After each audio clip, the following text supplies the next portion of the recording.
बहुत पहले की बात है। पहाड़ी के बीच में एक देश था जिसका राजा अकबर और मंत्री बीरबल था। एक दिन अकबर ने बीरबल को सुबह सुबह दरबार में उपस्थित होने के लिए कहा। बीरबल समय पर उपस्थित हो गया। उसने अकबर से पूछा, क्या बात है महाराज, जो आज सुबह सुबह दरबार में बुलाया? अकबर बोला, मंत्री, मेरे मन में एक सवाल है। मैं जानना चाहता हूँ कि हमारे राज्य में कौन सबसे ज्यादा चतुर है।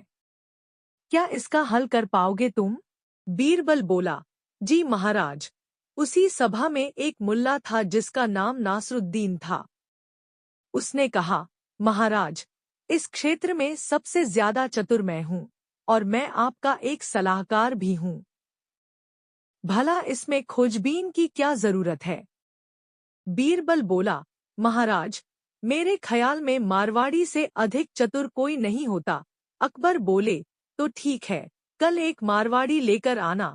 अगले दिन बीरबल ने पहले मुल्ला को लेकर अकबर के सामने पेश किया। अकबर ने कहा, सबसे पहले मुल्ला की परीक्षा होगी।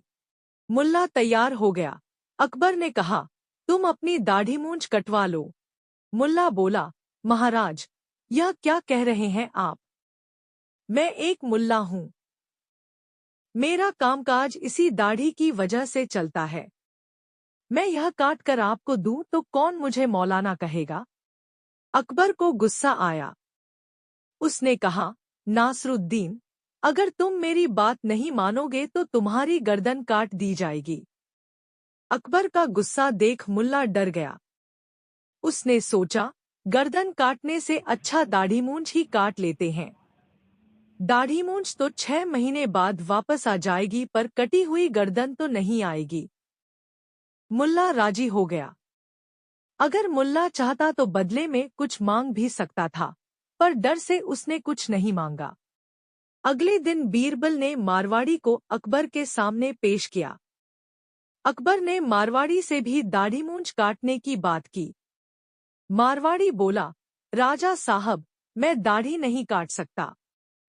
बीरबल बोला, अरे भाई, 2 बाल के लिए राजा की बात टाल रहे हो? मारवाड़ी बोला, ठीक है, काट लूंगा पर इसके बदले मुझे कुछ चाहिए। बीरबल बोला, क्या चाहिए? मारवाड़ी बोला, 125 अशर्फिया। अकबर बोला, बस, ये दाढ़ी के 2 बाल के लिए इतना झमेला? 125 अशर्फिया सिर्फ बाल के लिए? मारवाड़ी बोला, ये सिर्फ 2 बाल नहीं है साहब। इन्हीं 2 बालों की वजह से मैं बड़ा आदमी बना हूँ। मैंने शादी भी इन्हीं 2 बालों की वजह से की। बच्चे भी हुए हैं। उनकी पढ़ाई लिखाई, शादी, सबका खर्च उठाना पड़ रहा है इन्हीं 2 बालों की वजह से। इतना ही नहीं, पोता पोती की भी जिम्मेदारी है मेरे ऊपर। अकबर ने कहा, ठीक है, तुम्हें अशर्फिया दी जाएंगी। अशर्फिया देकर उसे भेज दिया। अगले दिन राज दरबार से नाई गया मारवाड़ी की दाढ़ी काटने। मारवाड़ी बोला, खबरदार, अगर इस दाढ़ी को हाथ लगाया तो। यह दाढ़ी अब मेरी नहीं, राजा की है, और राजा की दाढ़ी छूने की कोशिश करोगे तो सिर कलम कर दिया जाएगा। यह कहकर नाई को भगा दिया।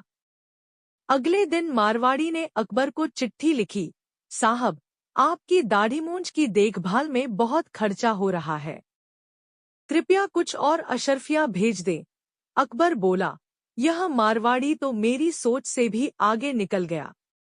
दोस्तों, दुनिया में मारवाड़ी से एक बात अच्छी तरह सीखी जा सकती है कि वे अपने आप को घाटे में नहीं रखते, हमेशा 2 कदम आगे सोचते हैं।